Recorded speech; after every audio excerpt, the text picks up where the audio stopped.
to our Gemara. Now that we got to this part, we'll struggle through our Gemara today. 11b2. So we're discussing another Amaraya's inquiry, Rav Chia, who was asking regarding, once again, we're redeeming the Ketores, the use of money, and the question was, what can we use this money for? And one of the things he argued was you could use it for the Klei Asharis, the sacred vessels. The question, of course, becomes this: does the Ketores, the incense, need to be prepared? All the different ingredients, do they need to be prepared in a Klei Asharis? Then the money, whose sanctity obviously came from being used as the redemption for the leftover Ketores, the Kedusha of those leftover Ketores now are on the money. So they too can be used to purchase and to fix up the Klei Asharis. But if the Ketores does not require being prepared in a Klei Asharis, then obviously the money upon which its holiness has now been transferred may also not be used to purchase Klei Asharis. So that's the question going on over here. And if at any point over here you get confused, Mazel Tov, it is confusing. That's the point. Don't get frustrated because it is what it is. There is, again, all of these topics are esoteric. They're narrow. They were at the time of the Beis Hamikdash. We haven't dealt with them in any which way in 2,000 years. But nonetheless, it's Torah, and like everything else with Torah, it's there to be learned, and it's there for us to learn something from. There is Palgu. They argued as follows: Pitma b'chulin, with regard to one who compounded the incest, the Ketores. If you remember, we say it by the Kabbanis, and we say it on Shabbos by Ein Kelekenu. For those who say Ein Kelekenu, Pitum Aktoines, the compounding of the Ketores, right? The Aksiya of Amor. Now you know where Ben Shapiro's wife's name comes from. Mar. It's one of the ingredients of the Ketores. Okay, so it just says the Gemara, Pitma b'chulin, one who compounds in the Ketores in regular kalim, in non-holy kalim. Rabbi Yossi ben Chanina Pesula, it's no good, because putting together, compounding the ingredients of the Ketores requires a Klei Asharis. Rabbi Yeshua ben Levi Kishera, it's kosher. So according to Rabbi Yossi, the first Madiyah, Rabbi Yossi ben Chanina, it must be done. It must be compounded in a Klei Asharis. So therefore, the money can be used to purchase Klei Asharis. According to Rabbi Yeshua ben Levi, no, it's not. My time in the Rabbi Yossi ben Chanina, the pasuk says, "Koidishu." She Havasa be Koidish, that it should come into existence through holiness, i.e., the individual ingredients are compounded within the air rights of the Klei Asharis, and the Klei Asharis makes them holy. So that's how I know it must be compounded with the Klei Asharis. The Gemara says, "My time at Yeshua ben Levi." What's the reason of Yeshua ben Levi? Kaidishu. He also said, the pasuk says, "Kaidishu." Shetehei ba mitruma salishcha. That the ingredients, that the Ketores has to come from money that was sanctified, from the money that was withdrawn from the Truma Salishcha, from the chamber of the Beis Hamikdash's treasury. The pasuk does not come to teach us how it must be prepared. It comes to teach us how do you purchase it, how do you get the ingredients, but now not once you have the ingredients together. Amar Rabbi Yossi bar Rabun, Asher ben Rabbi Yossi bar Chanina kishmuel, Rabbi Yeshua ben Levi ki Rabbi Yochanan. It turns out that Rabbi Yossi ben Chanina, who says you have to use the Klei Asharis for the Ketores, is like Shmuel, and Rabbi Yeshua ben Levi says you do not, is like with Rabbi Yochanan. Like we learned in a Mishnah, which is later on It's actually on the next Amud, on Yud Beis Amud Aleph. If one takes all his possessions and makes them holy, he consecrates his possessions. And among them are items that are suitable for the carbon seaboards, for the communal offerings. Rabbi Yochanan Amar says, what are we talking about? Ketairis. We're talking about that in the person's thing is a measure of ketairis. The only problem with this is, everybody, that there is a mitzvah that it is usur for a czar to prepare ketairis. In fact, it's a terrible aver. I think it's chayav misa. But the answer here is that's only when you prepare it just stomach. You're preparing it because you want to create cannabis. You want to create incense. You want your house to smell good. But if you do it l'shem the Beis Hamikdash, for the shame to bring it up on the mizbeach, then it's okay. We could also be talking about where we're dealing with the individual ingredients were within this guy's possessions, not that the ingredients were put together.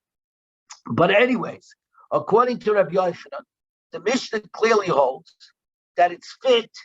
You can get ketairis from an individual. An individual cannot use a klei hashares. An individual obviously cannot use a sacred vessel that only could be used within the environs of the Beis Hamikdash. So therefore, here we have a raya. We have a raya to Yeshua ben Levi that ketairis is allowed to be prepared in non-sacred vessels, which therefore becomes a kasha to Rabbi Yosi, the son of Rabbi Chanina. Rabbi Yosi ben Rabbi Chanina, it's a problem because he says the ketairis cannot be prepared except in a klei hashares. A klei hashares is obviously only found in the Beis Hamikdash, which would then mean that according to Rabbi Yosi, you cannot get ketairis that comes from other people, from individuals who clearly could not prepare the ketairis in a klei hashares. So now we have a Mishnah that's just like Rabbi Shua ben Levi and not like Rabbi Yosef ben Chanina. Says the Gemara, no. Amar Rav Hoshia, Tipsa be'uman shel beis Aptinas shayunoita b'schare b'ketairis. Let's refer to this as the workmen, the artisans of the house of Aptinas, who would take their salaries, as it was, from the ketairis of the Beis Hamikdash.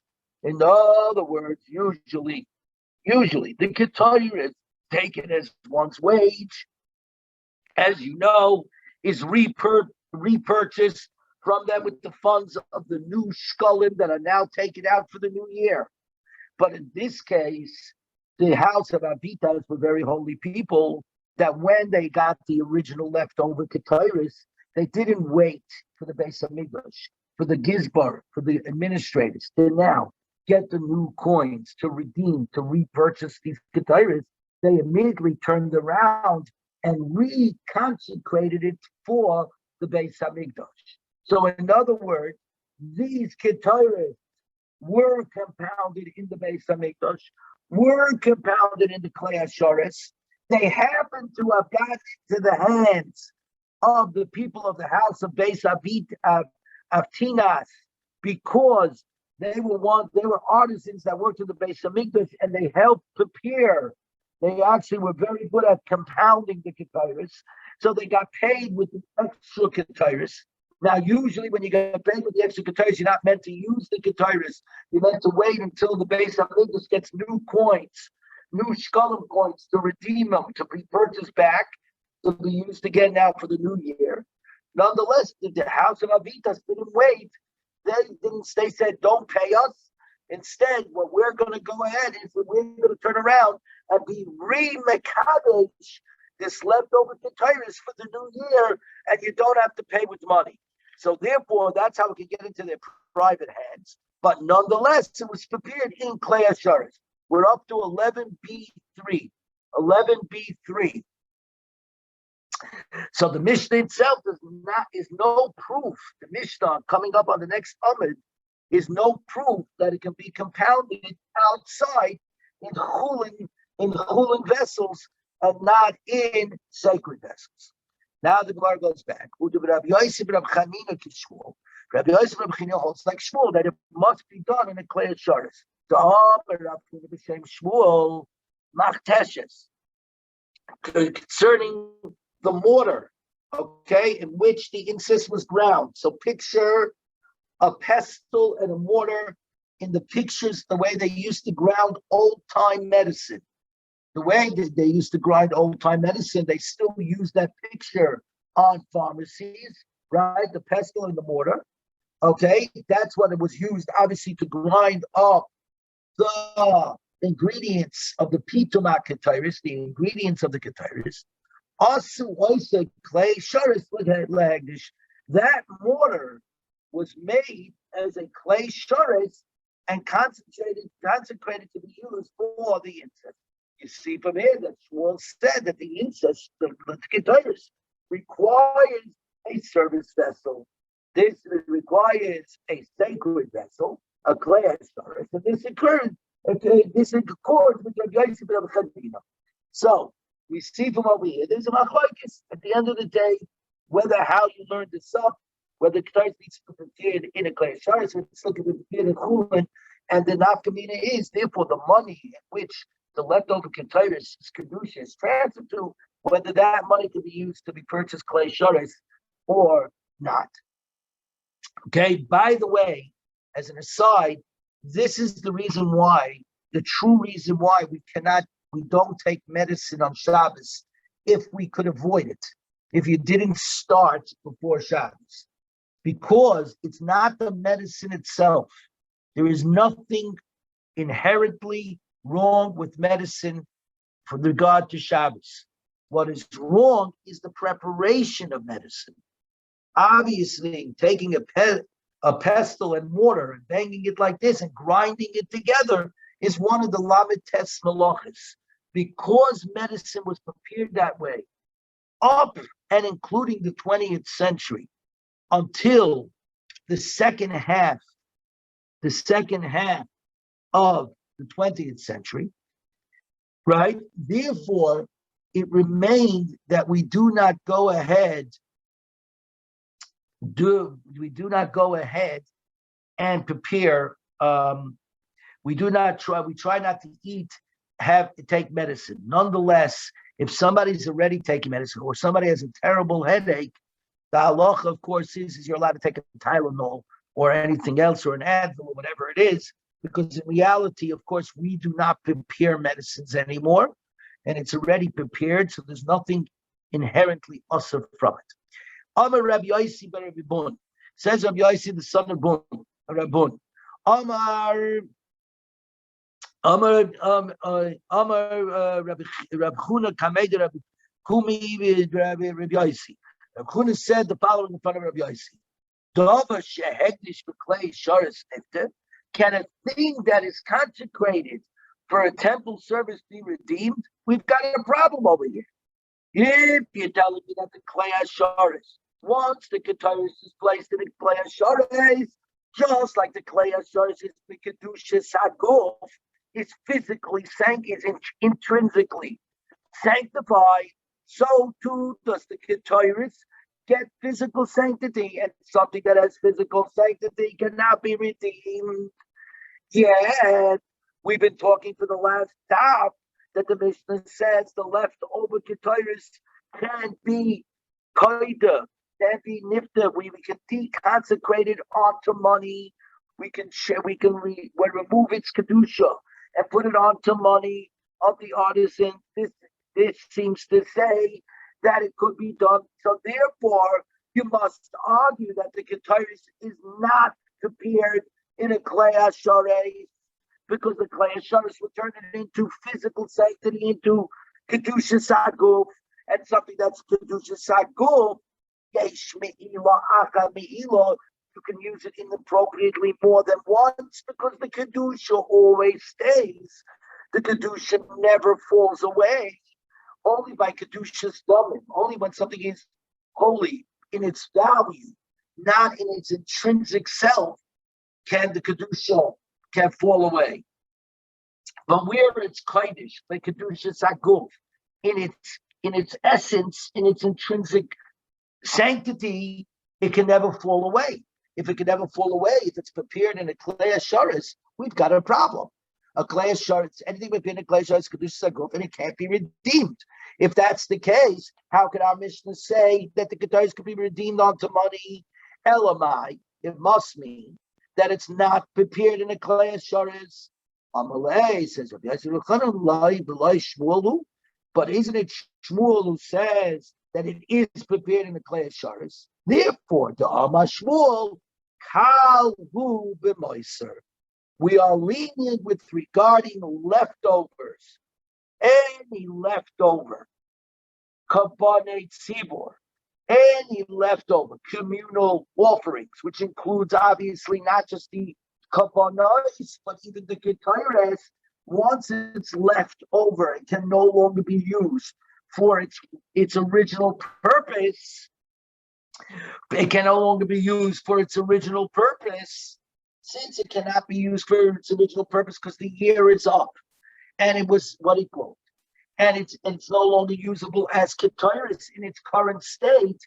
Says Shmuel, we have a cow. We go lenient and we say, even though it has physical sanctity, we're going to allow you to redeem it in order for us to come up with a way for it to continue to be used. How does that work if the halacha is kedusha saguf, physical sanctity never falls off? The answer is because it's communal. Any communal offering is done with the idea of lei bezdin masna. The mind of the court stipulates until the moment it is brought, a carbon onto the mizbeach for the ketayres to be burnt. Until that moment, Bezdin, representing the kehillah at large, in other words, the executive committee of the shul, in this case of the Beis Hamikdash, the Bezdin Agadol, representing the shul as a whole, the community as a whole, does not trigger the holiness until the moment the full physical holiness, until the moment that it's brought. They hedge. They allow it time in case something doesn't work out, so that if it doesn't work out, we can figure out a way how to redeem it and go ahead and reconsecrate it. Says the Gemara, the Ispalgut, Rabbi Shmuel and Rabbi Yochanan disagree. Haisiru Tamimin, with the 6 unblemished lambs that are set aside as tummies, are left over at the end of the year. What is this about? Every day we bring 2 covered tummies, one in the morning, one in the afternoon. They always had to be prepared 4 days before so that people could check them to make sure they don't have a blemish. About a month. At the same time, we always had 6 extra unblemished lambs prepared just in case. Well, that means when you get to the end of the year, you're always going to be left over with 6 unblemished lambs. Now, here's the story about these unblemished lambs. Anything that is unblemished and has been made holy for the use on the Mizbeach, lechatchila by the Iker Hadin, cannot be redeemed because it's perfectly usable in the Beis Hamikdash. You're not allowed to redeem it. Nonetheless, here I have 6 leftover lambs, unblemished lambs, that were put aside just in case for the use of the carbon tummy. What do I do with them at the end of the year? They are redeemed as unblemished animals, and they may use and therefore may be used as carbon tummies in the upcoming year. Meaning, you redeem them onto money, and then with the new shkalim that was collected, you repurchase these tamimim, these perfectly good lambs, and then you go ahead and use them in the new year. Very similar to what we do with the ketayres. So you see that according to Shmuel, you are allowed to redeem it, even though normally unblemished animals are not allowed to be redeemed. But since they're leftovers, and if I can't redeem them, I can't use them, says Shmuel, better to use them, i.e., redeem them against money, transfer their holiness onto regular money, and then turn around and repurchase them with the new shkalim. The Rabbi Yochanan says, "Niftim kipesule hamikdashim." No, 11b4. 11b4. We're heading towards the bottom. We're still not there. 11b4. No, they are redeemed, just like in the manner of those sacrifices that became disqualified, that became a balmum. What do we do with them? We send them out into the pasture. We let them graze until they get a blemish. They get a blemish, and then only are they redeemed. So what's the case of a disqualified sacrificial offering? Where, for an example, you made a temura. You sanctified an animal. It got lost. You took a temura. You took another animal in its place. And now you found this one.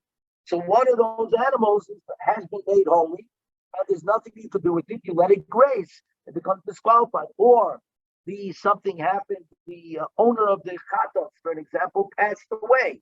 So now what do you do with the animal?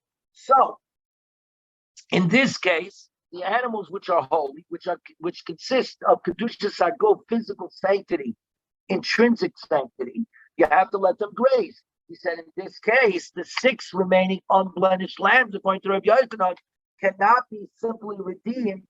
They have to form a blemish, and then they can be dealt with like an animal that's blemished. So you see that according to Shmuel, leftover Talmud offerings, nonetheless that the kedusha saguf, nonetheless that they're unblemished, are allowed to be redeemed onto money and then purchased back, obviously with shkolim. The same applies with the leftover ketairis. Now the Gemara says, what about Taisiru Seirim regarding the goats that was set aside for communal chatas offering, but were left over at the end of the year? This, for an example, is the chatas of the Rosh Chodesh, which becomes lost and was replaced, like we just said, and then was found after the start of the new year, because such offerings cannot be done when they were purchased with the shkalim of the previous year. They have to be redeemed somehow. They have to be redeemed onto money according to this, and then repurchased with the new shkalim. So what do we do here? These sirim left over carbon sibos musafim shalosh chodesh al data the Shmuel. We go according to Shmuel. Im oila niftes, if the leftover oila was redeemed, like all shekei chatas, then certainly a chatas can be redeemed, right? Just like a carbon oila, which is kulei Hashem. The whole thing is brought up to Hashem. Nothing is left over for anybody else. Certainly a chatas, which is a lower level, could be redeemed. Al data to Rabbi Yochanan, but according to Rabbi Yochanan, this is already an argument. Amar Rabbi Zera, Yiru. They should be left to graze until they develop a disqualifying blemish. Amar Rabbi Shmuel bar Rabbi Yitzchak, Mekayitz behemes mizbeach. No, in fact, they are used as dessert of the mizbeach. When the mizbeach does not have anything brought on it, we use these extra kamaras. They are brought as carbon the dovais, carbon the dovais as a carbon seaboard in the dova, but when it stands idle. So according to Rabbi Shmuel bar Rabbi Yitzchak, the animals themselves, not redeemed, not their proceeds, but in fact, the animals themselves are allowed to be used as the carbon seed with the dovais when the mizbeach is lying fallow. 11b5, 11b5, the bottom of the Yomi. V'kasha. Now we ask on Reb Shmuel bar Yitzchak. Yesh chata shekarivu oila. There's such a thing as a chatas offering that can now be brought as an oila. What is the dessert of the mizbeach? The kayitz shel mizbeach. The kayitz shel mizbeach are all carbon oilas. When nothing is being brought on the mizbeach, we now could bring the davos, donative offerings. Donative offerings are only oilos. So how could you say that a carbon that was originally sanctified as a chatos shall now be able to be brought as an oila? You can't change names. Once you mekadesh it for a chatos, it can't go ahead and become an oila. So says the Gemara, Amar Rabbi Yosi, Sheniyahu. In fact, no. Carbon seaboards, communal offerings are different than private chatas offerings. She'ein kabbalah sibor nikboin ela b'shchita. Because communal offerings, their name and status are not fixed until they go slaughter. Like we said before, lay bezdin masna. Lay bezdin, the mind of the court stipulates. If you have time later, if you want to see this more clearly, it's number 25 in the Yard Scroll. That gives a very good explanation of this concept. So that Bezdin, representing the community as a whole, says, yes, it's holy, but we're not going to give it a name tag. We're not going to call it a chatos. We're not going to call it an oila. We're not going to call it any of this stuff until the moment that it's brought up. Until then, we're going to hedge our bets and allow ourselves as much wiggle room in case something goes wrong. Other Abhiya says Abhiya, and he essentially says the same thing. Tane Tanai Bestinu ala voices it's a stipulation of the court that on leftover offerings that they're allowed to be brought as oila. This is obviously this. So the case is not a case of a chatas being brought as an oila, because leftovers by themselves automatically got allowed to be brought as an offering. And again, it's the same idea. Bezdin has the power to hold off designation until as such time as it's brought. Very good. We are now on today's stop. Yud Beis Amid Aleph. Yud Beis Amid Aleph. We will go a little further, and we will, again, this is real tough stuff. So if you're not getting it so much, welcome to the club. We discussed this Mishnah just before. Hamagdish nechasef. Somebody comes along and consecrates all of his possessions. But in consecrating them, he does not define whether he's sending it to the Bedek Habayis, whether he's donating it, all his possessions, to the general fund, or no, he's sending it up for the Mizbeach. He's giving it for the Kabbanis. He's setting it up for a much higher, not for the general fund, but restricting it for the altar.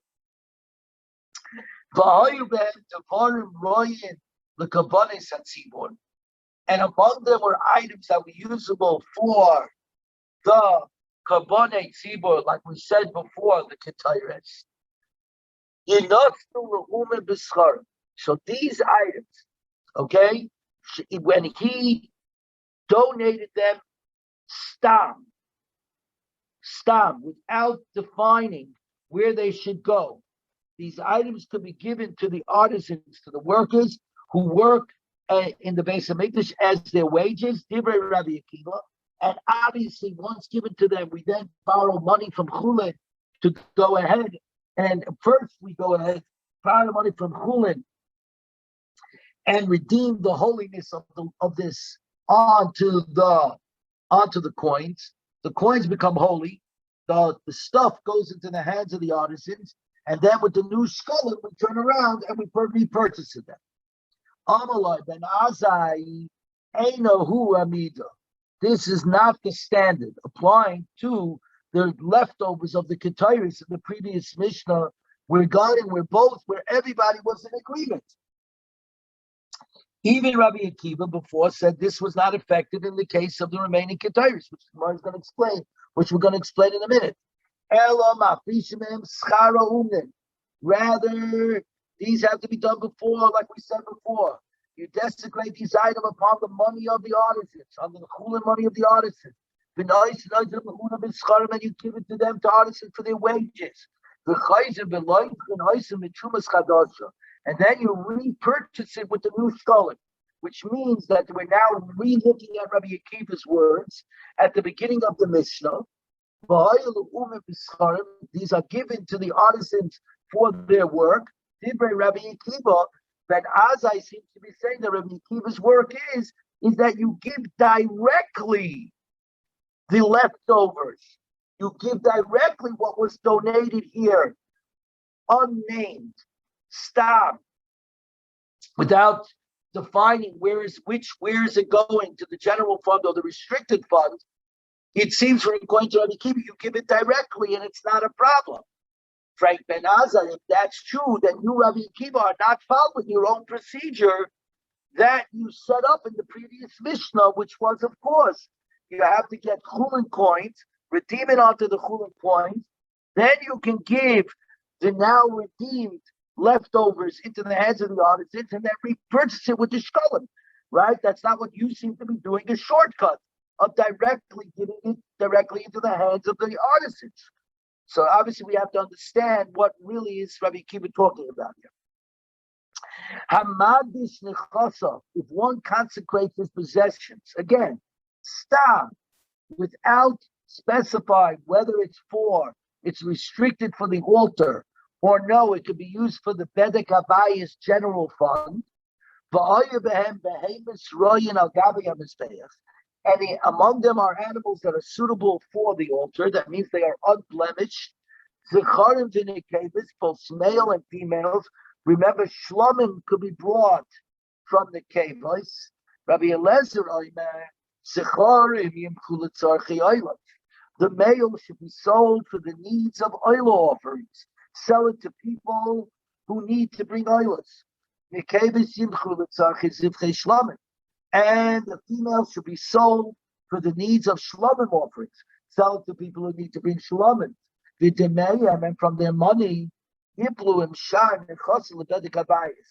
from their proceeds, together with the rest of the possessions, should go to the general fund, the Bedek Habayis fund, to the upkeep of the Beis Hamikdash. Yud Beis 12a2, 12a2 in the Art Scroll.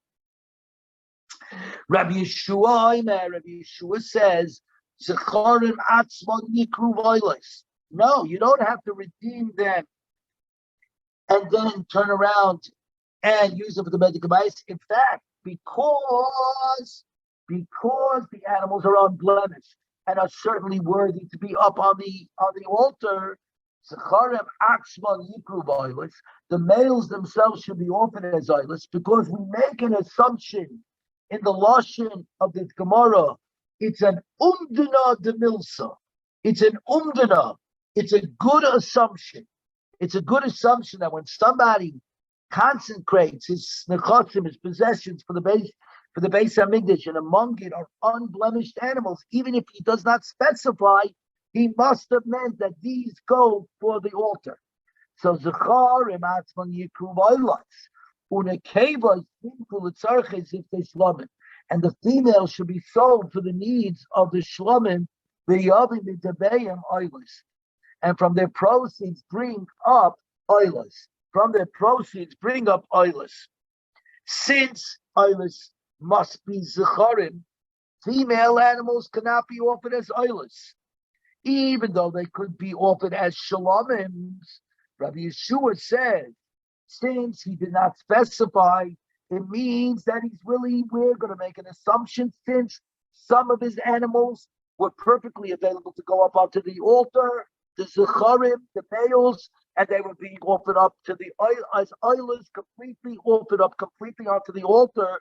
We're going to now make an assumption that all his animals he meant to be offered completely onto the altar. If it's completely onto the altar, if that's going to be the assumption, then even the females, even though they cannot be brought as oilers, cannot be brought as shlomim, because shlomim, the meat goes to the owners and to the kahanim.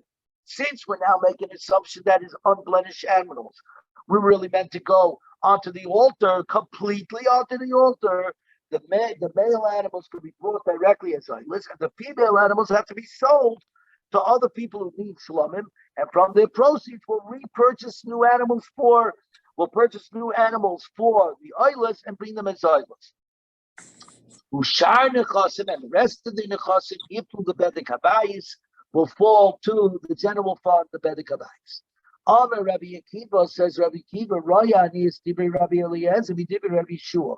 I actually see the words of Rabbi Eliezer more compelling than the words of Rabbi Yeshua.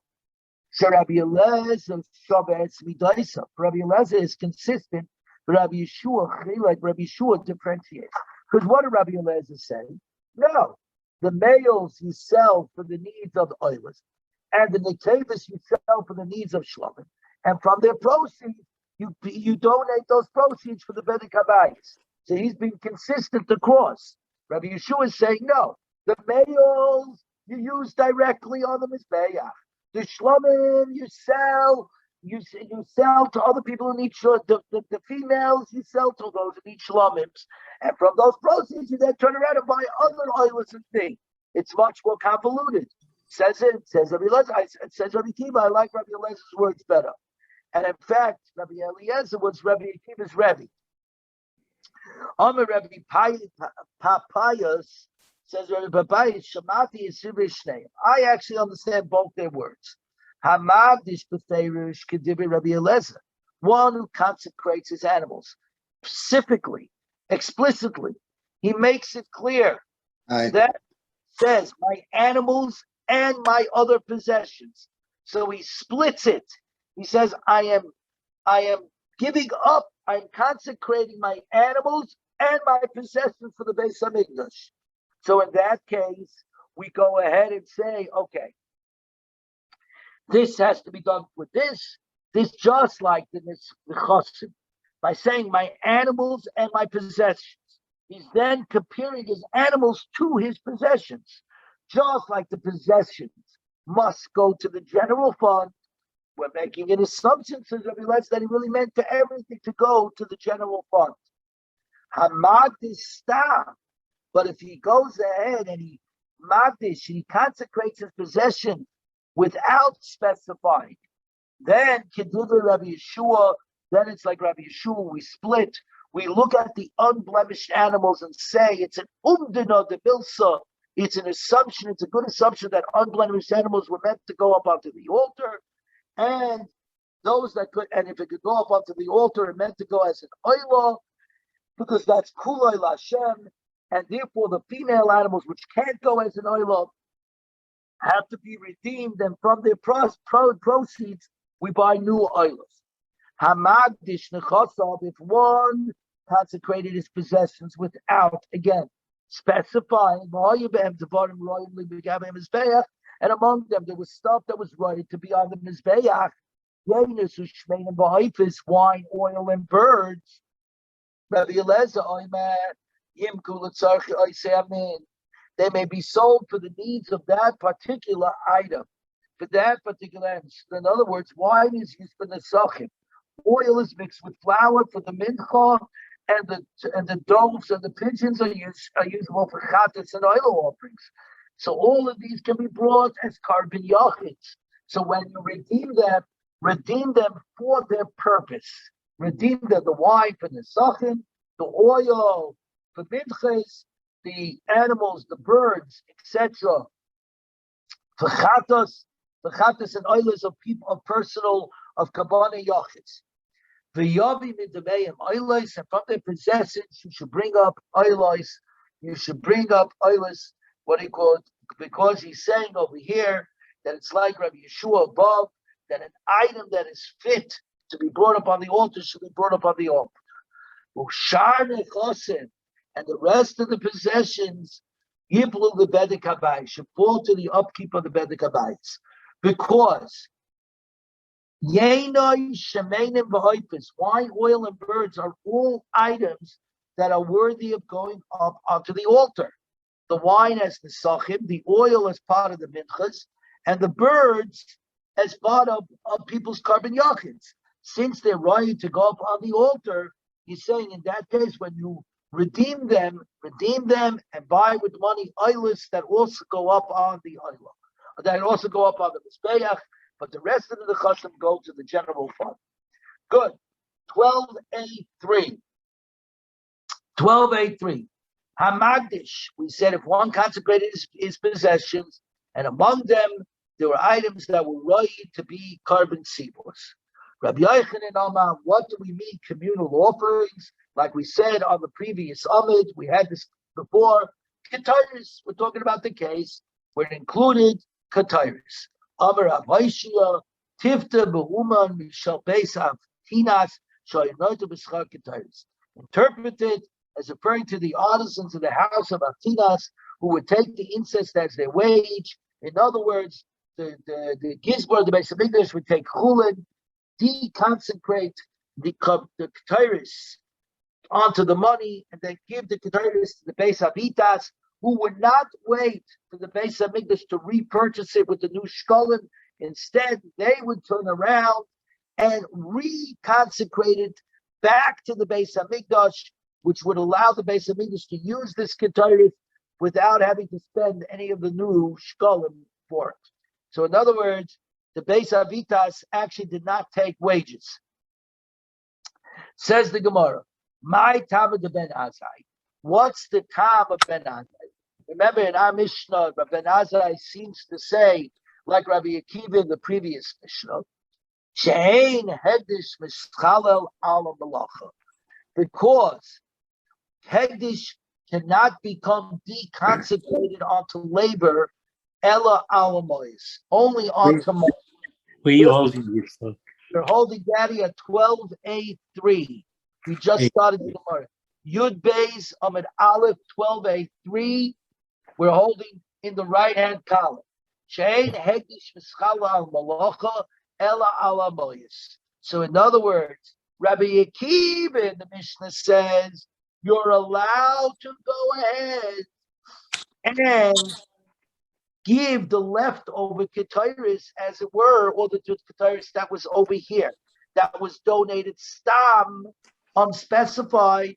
You're allowed to give it over directly in the hands of the artisans because they're doing work in the Beis Hamikdash.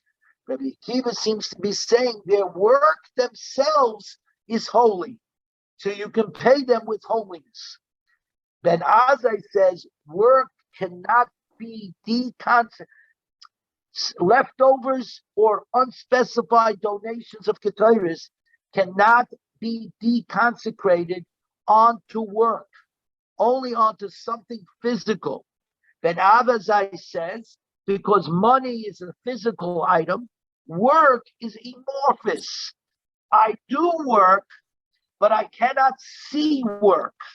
I work, but it's not something that I can tangible, that I can put hands on.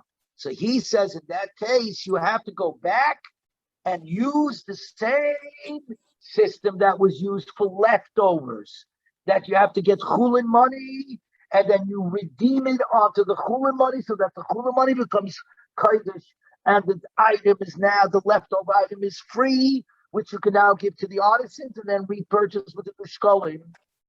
So too, things that were donated stam can work the same way. Rabbi Akiva says no. There's a fundamental difference. Leftovers were kodesh to begin with. So leftovers you have to redeem onto chulin and then give it over to the artisans, and then you have to repurchase them with the new shkolim. But donated items that were donated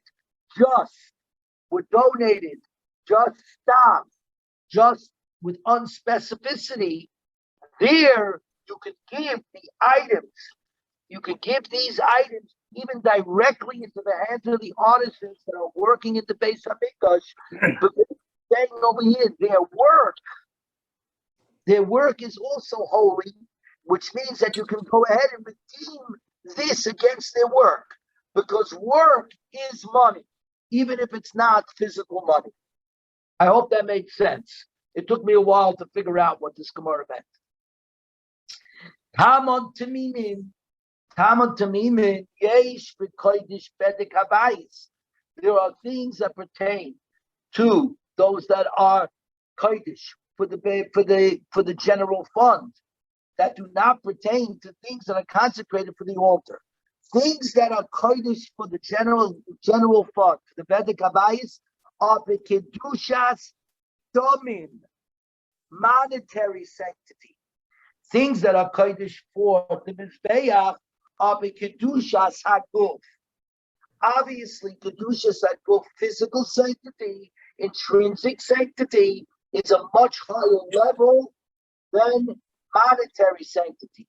So much so that with regard to kedushas domin, it is a given that if you moil behektish, if you use it inappropriately, its holiness falls away. Like kedushas haguf, physical sanctity, the kedusha never falls away. The kedusha never falls away, and so the kedusha never falls away. So there's a huge difference. So now says the Gemara, "Shestam hakedoshis lebedek habayis." Unspecific consecrations.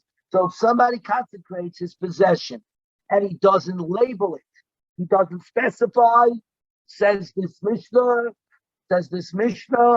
in Tamura, that we go ahead and we make an assumption it's all for the general fund. It's all for the bedek habayis. Hegdish bedek habayis chal al kol. The temple, the Beis Hamikdash is general funds, upkeep funds. The sanctity, the kedushas domim, takes place upon everything. And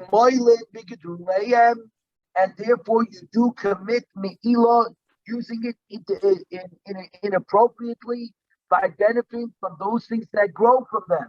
So if you have things in there like seeds or things like that, and you benefit from them for your own personal use, that is your Ivan and Aveira. The aim behem hanois for Kahanim.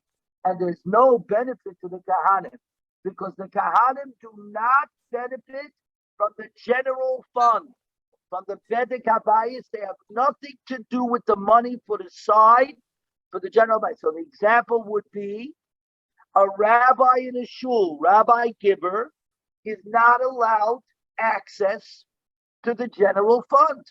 He cannot use the general fund for his own personal use. What he needs is the rabbi's fund, and that's how shuls set it up. They create a separate bank account called the rabbi's discretionary fund. So it's funded by the administrators of the shul to give over to the rabbi for a discretionary fund. But it's not allowed to come directly from the general fund. Charlie. So can I just say one thing? Yes, sure, please. Go ahead. In our shul, there is a rabbi's discretionary fund, but people in this shul give specifically to that fund. We, as people who are involved in the general fund, do not allocate anything to the discretionary fund. So you even go a step further. You even have another. We have to have another layer, or we would call a curtain, right? Like an LLC. Oh, right, because we have a fiduciary responsibility, and we don't want to mix funds, because then somebody could say, "I gave you money for the general fund, not to the rabbi's fund." And I'll give you another side. So it shouldn't throw any suspicion on the rabbi that he's taking more money than the salary that was approved by the administrators. In fact, Charlie, what you're doing is literally this Gemara. Exactly this Gemara. The Kahanim, the Gemara says it straight. Kahanim, you're not in charge. You may look like you're in charge, but in fact, you're our messengers.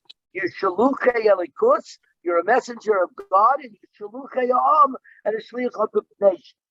Further, 12a4. We're just going to go for another 5 minutes. 12a4. Amar Rabbi Chanina, says Rabbi Chanina. We're on 12a4. The Rabbi Eliezer. This that the Mishnah says that unspecified donations go to the general fund is the opinion of Rabbi Eliezer. That means even animals that are roya al mizbeach, they're unblemished, they're perfectly good to go on the altar. Nonetheless, they were unspecified. The undina de milsa. The assumption is the donation, according to Rabbi Eliezer, was towards the general fund. The tanina, like we learned, hamad dishnechasav, unspecified, and there were animals fit for the mizbeach, zecharim unekevis, both male and females. Rabbi Lezer and Rabbi Eliezer says zecharim in kulitzarchi oilers. The zecharim have to be sold for the needs of oilers, for those people who need to bring oilers. Unekevis yimchu, and the females should be sold to those people that tzarchi zivkei shlamim, for those who need to bring shlomims. Udemayem, but the proceeds that we get for this, yiplu.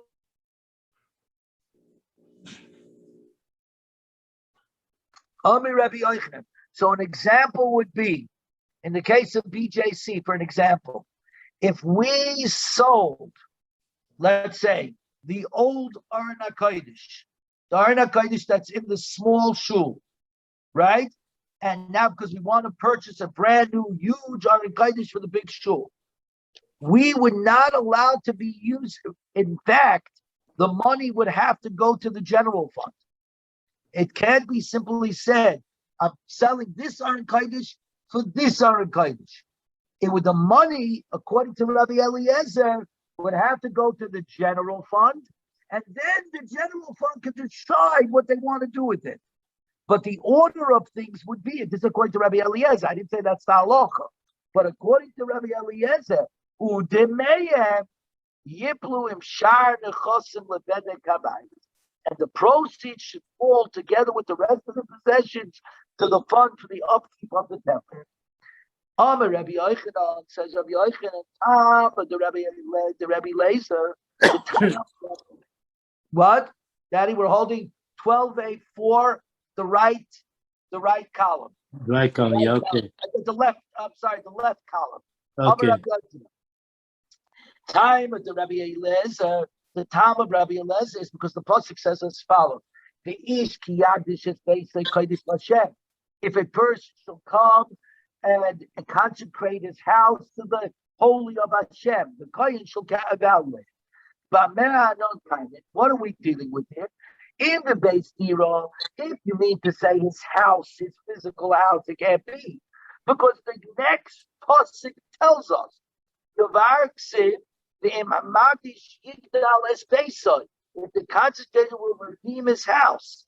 Since the next pasuk is saying beisai, his house, obviously es beisai over here cannot mean the same thing as the pasuk that comes afterwards, because otherwise I don't need the extra word beisai.